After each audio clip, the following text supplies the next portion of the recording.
Welcome to the Real News Network. I'm Jessica Devereaux in Baltimore, and welcome to this edition of the Bill Black Report. Now, joining us is Bill Black. He's an associate professor of economics and law at the University of Missouri, Kansas City. He's also a white-collar criminologist and former financial regulator. He is the author of the book, The Best Way to Rob a Bank is to Own One. Thanks for being back on the Real News, Bill. Thank you. So, Bill, what are you working on this week? So we have one prompted by this incredibly over-the-top Wall Street Journal op-ed that thundered away about the terrible prosecutions of J.P. Morgan and the other main banksters. And of course, there have been zero prosecutions of any of the banksters whose frauds caused the crisis. So the Wall Street Journal now takes the position that zero prosecutions is too many. In the course of this, the columnists threatened that they would counterattack against the government if they dared to continue to even say bad things. Of course, not indict, but just criticize J.P. Morgan Chase. And they specifically alluded to what was done to the IRS. Now, this is not the current made-up scandal about the IRS. This is the 1997 made-up scandal about the IRS. So I looked at what was that all about, since they're threatening to do the same thing to the banking regulatory agencies if they criticize J.P. Morgan and the other huge bankers. And it turns out that this is a whole series of hearings that were carefully orchestrated as a complete partisan hit on the IRS, in which they paraded people who supposedly were afraid for their life to testify. Now, these were supposed whistleblowers from the IRS who had typically been fired and such, and supposedly they were afraid for their lives, and they were disguising them and such and so forth.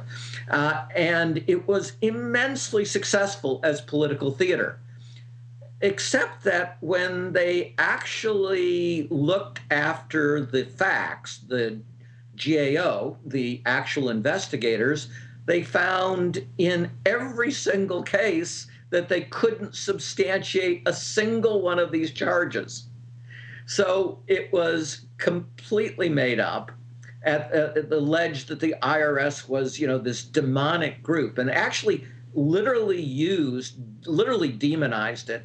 The Republicans literally trotted out their website on Halloween to call the IRS a bunch of demons and such.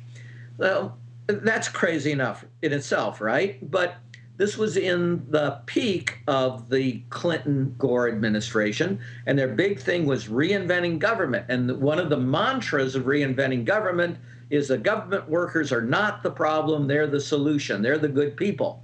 And Gore had just given a big speech about this 4 months earlier. So what did the Clinton-Gore administration do when it was faced with these partisan attacks that were completely made up, utterly scurrilous against these four IRS officials? Well, they threw them under the bus, of course, and not only joined in the criticism without checking the facts and without allowing the government employees to give their side of the story, but actually President Clinton actually praised the Republicans for holding this completely slanderous hearing.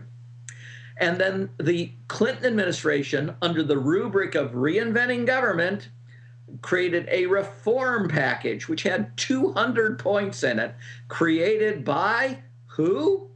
Bob Rubin and Larry Summers, the two top guys in Treasury. And what this did was deliberately gut the IRS's enforcement authority against the biggest tax cheats in the world.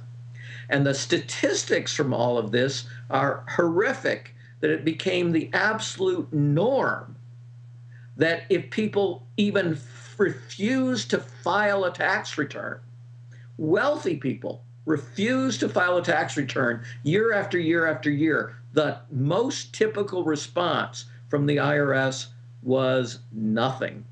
So this is what they're threatening to unleash on the banking regulatory agencies. Last time around, the Democrats not only rolled over, but joined in this absurdity and made it life safe for the wealthiest tax cheats in the world.